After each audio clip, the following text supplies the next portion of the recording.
All right, settle in, grab your drink, because tonight we are cracking open a topic that nobody, and I mean nobody, really wants to talk about, but it is hitting way too many of us right in the face. We are diving headfirst into why it actually costs more to be poor. Yeah, you heard that right. It is not just about not having enough, it is about the system actively draining you when you are already down. And let me tell you, it is not pretty, but it is the truth, and I am here to spill it. A lot of you hit me up, asking for the secret sauce, the magic trick to making big money. And I tell you the truth, but nobody believes me. It is not about some secret strategy or getting lucky, it is about understanding the game. And unfortunately, the game is rigged to lived it, and frankly, it pisses me off. We are going to highlight six examples of how things are stacked against people in lower income brackets, or those of us just trying to survive paycheck to paycheck. Now, hold your horses. I am not trying to get all political here. No, no, no. We are not proposing grand solutions today. We are just shining a spotlight on the issues,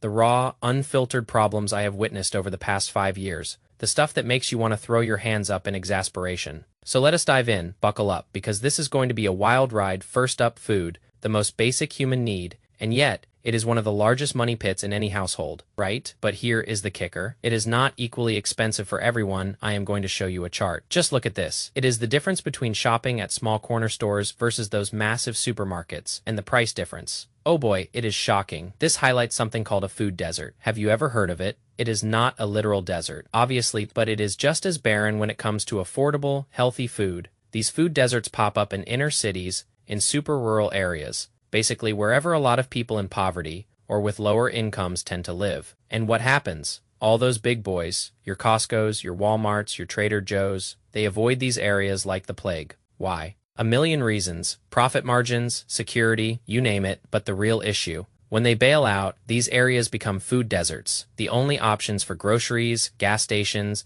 those tiny convenience stores, pharmacies like CVS, or places like Dollar General, and the prices in those smaller stores. They are jacked way up. I am talking significantly more than what you would pay at a Costco or a Sam's Club. Look at these price differences. I know this chart is from 2014, so some of the exact numbers are a bit off, but the percentage difference, that financial squeeze, is still very much alive and kicking today. We are talking over 50% savings just by being able to get to one of those big stores. Think about that. Over 50%. And here is another layer of crud to this financial sandwich. A lot of people living paycheck to paycheck, or with very little money. They might not even own a car, so they cannot just hop in and drive to these far-flung supermarkets to get the best deals. And trying to lug 2 weeks' worth of groceries on public transportation, or walking, forget about it. It is a logistical nightmare. So what is the outcome? People in lower income brackets end up paying more for food, or they resort to fast food because it is cheap, convenient, and right there. And honestly, that is why I believe there is a direct correlation between poverty and obesity and a bunch of other health issues. You are forced to choose whatever is nearby because you simply cannot afford the luxury of choice.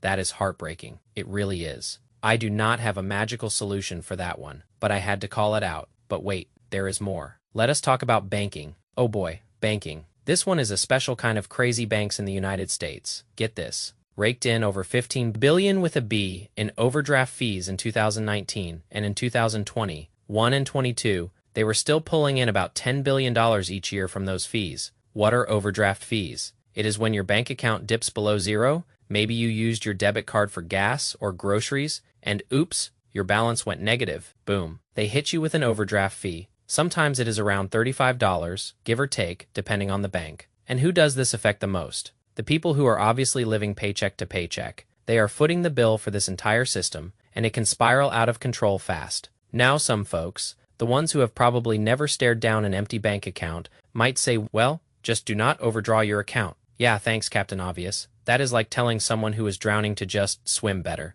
It is a ridiculous tone. Deaf statement, it is mind-boggling to see how much money banks are making from essentially punishing people for being broke. $15 billion in 2019. That is not a small chunk of change. That is a whole lot of punishment. And it gets even better. Let us say you have a few $100s, you walk into your local bank, eager to open an account. What happens? Sometimes they hit you with a $10 or $20 monthly fee. Why? Because the bank looks at your meager balance and basically says, we cannot make enough money off of you, so we are going to charge you just to exist here. This happens at a lot of the big banks across the country. Sure, some credit unions and online banks do not have these minimum balance fees, but a shocking number of traditional banks still do. And for someone barely scraping by, those fees add up, becoming a significant drain on already strained resources. It is financial gatekeeping, plain and simple. Then there is the third thing, and this one, it just makes my stomach churn: payday loans. Ugh.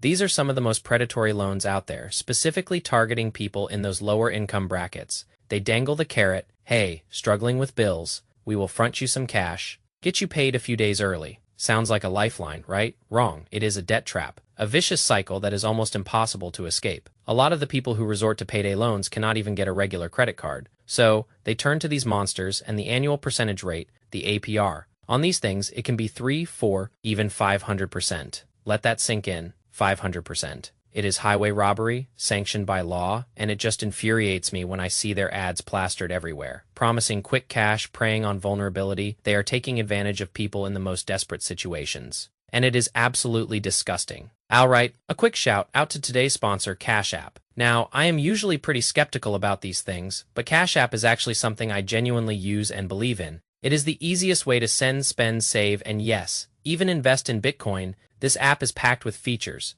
Especially for investing in Bitcoin, you can set up auto investments. I do it weekly. Super simple. Over 10 million people have already bought Bitcoin on Cash App. It is literally the #1 payment app in the US App Store. There is this huge stigma around buying Bitcoin, right? It feels complicated, intimidating, but Cash App just strips all that away. It is genuinely simple. Watch this. I am just going through here, buying $10 worth of Bitcoin. Boom. Done. In like 30 seconds. That is how easy it is to get started, and you can send Bitcoin to other Cash App users too. I send $20 worth of Bitcoin to my brother sometimes, and it is fast, smooth, no fuss. Overall, Cash App is genuinely supportive of the Bitcoin ecosystem, and I appreciate that. If you are thinking about dipping your toes into Bitcoin, you can start with as little as $1. I will drop a link to them down below in the description. Huge thanks to Cash App for sponsoring this portion of the video. I truly believe they are a forward-thinking company, and I trust them. Their parent company, Block, is a massive player in the finance world. So yeah, definitely check them out. Now, let us get back to the good stuff. Next up, parking tickets, speeding tickets,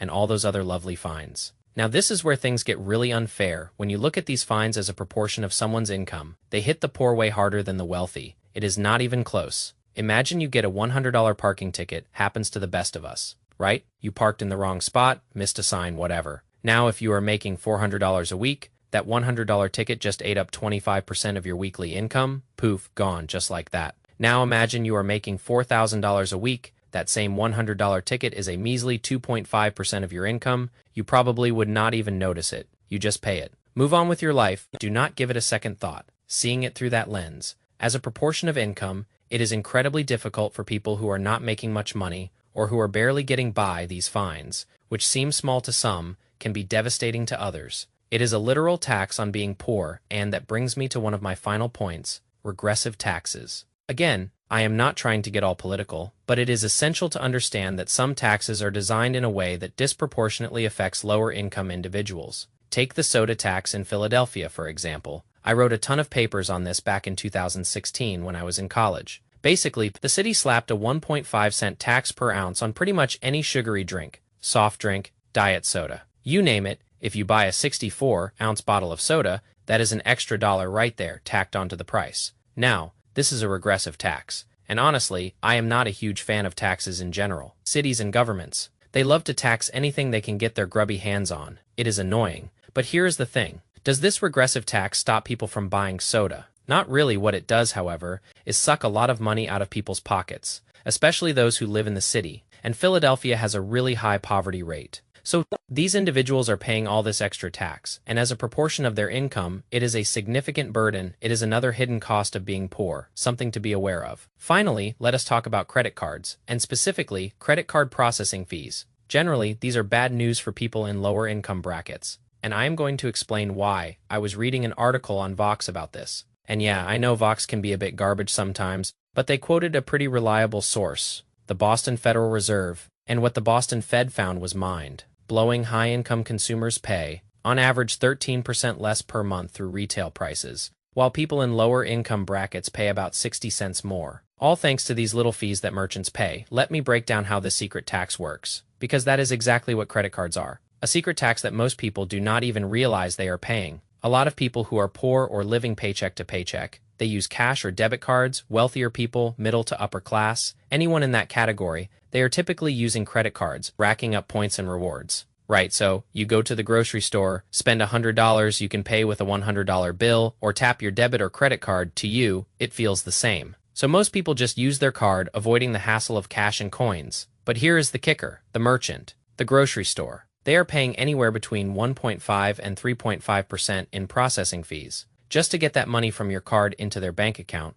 they incur these fees every step of the way. So as a consumer, you do not feel like you are spending extra money, but it is a silent tax. And if you are playing the credit card points game, getting cash back or miles, you do not really feel the sting because you are getting 2% cash back or some other reward. But if you are paying cash, you are secretly footing the bill for everyone else who is playing the credit card points game. Why? Because the merchant, the grocery store, they are not just going to absorb that 3% fee. They pass that cost on to the consumer. They raise their prices across the board by a few percent to cover those fees. Now, I am not saying playing the credit card points game is bad. I have credit cards. I love getting free hotels and flights, but you can see how this system essentially transfers wealth from lower income people to higher income people. We are talking tens of billions of dollars being moved around through credit card points. In this manner, it is fascinating, and honestly, a bit infuriating. I do not even know what to tell people about it because, yeah, I am still going to use my credit card for that 2% cash back, but it is just something most people have never even considered.